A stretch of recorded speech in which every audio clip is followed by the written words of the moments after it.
If your company has 10 to 30 people, no dedicated content team, marketing done in between other priorities, and most key decisions still sit with the founder, this video is for you.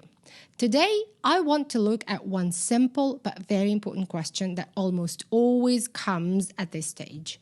Do you actually need a podcast? Not in general, not because everyone else has one, but for your company as it is right now. Hi, I'm Lara, and I've spent a decade inside the B2B and tech industry, working with leaders who are building real companies, not just visibility. My background sits in the intersection of literature, narrative, and marketing, and I understand how stories shape meaning and how meaning shapes trust, authority, and valuation. If you are building something serious and you don't want the market to misread what you're creating, stay. Because scale without clarity is where strong companies start to drift. I see the same situation again and again. The company is growing, you feel you need to be visible. Everyone around you is recording something. Videos, interviews, podcasts, YouTube, Reels. Inside the company, there's a quiet frustration. You're doing a lot, but it's not turning into results. By this point, there are usually social posts, some videos. Maybe you as a founder appear online from time to time. There's an effort to be consistent, and yet one feeling remains. There's a lot of content, but there's no link between the content and the business. I call it reactive content. Each piece starts from zero. A new topic, a new angle, a new message. Today you say one thing, tomorrow something else. Someone may follow you, they may even like you, but they never fully understand who you are, what you stand for, and why they should trust you. This is usually when the idea of a podcast appears. Maybe we should start a podcast. Maybe we should just start talking. Maybe if we invite guests, it will all come together. Maybe a podcast will finally build trust and support sales. And this is the moment to pause. A podcast does not bring order to chaos.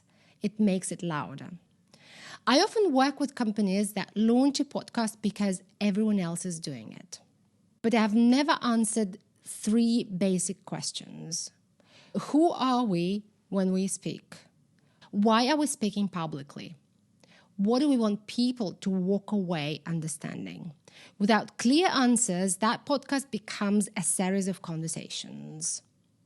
Sometimes smart, sometimes interesting, but disconnected from business results. Let me share one example. A B2B company, about 20 people, complex product, long sales cycle. They came to me saying, we need a podcast to build trust. When we started working together, something became clear. They understood their product very well, they knew its value, but they could not clearly explain what in their specific journey led them to build that specific product. The founder felt it intuitively. Marketing described features and benefits. Sales handled objections. All of this existed separately. There was no single shared story. If they had launched a podcast at that moment, it wouldn't have built trust. It would have exposed the gap. And this is exactly where the real work begins. Owning your sense-making is a must in the attention economy, no matter how you've been used to doing your marketing. I help companies turn scattered messaging into clear narrative system and narrative structure that makes you unmistakably you. We can work together through one-on-one consultation, team workshops, or on a fractional strategic basis. If this resonates, book discovery call. The link is in the bio. Let's build it properly. A podcast is not just a format. It's a public record of how you think as a company. If your thinking is not aligned internally, a podcast will not fix it. It will make the misalignment visible. At the same time, you cannot stay silent. We live in the attention economy, and for the companies of your size, the main risk is not invisibility. It's being misunderstood. I often see growing companies postpone their work. They say, first we grow, then we define our meaning. But as the company grows, the confusion grows with it. The brand becomes visible, people talk about it, but they don't really understand. Customers don't feel depth, they don't feel position, they don't become loyal. This is where a podcast can become a real asset, not a show, not an entertainment, not a reach tactic, but an infrastructure of trust.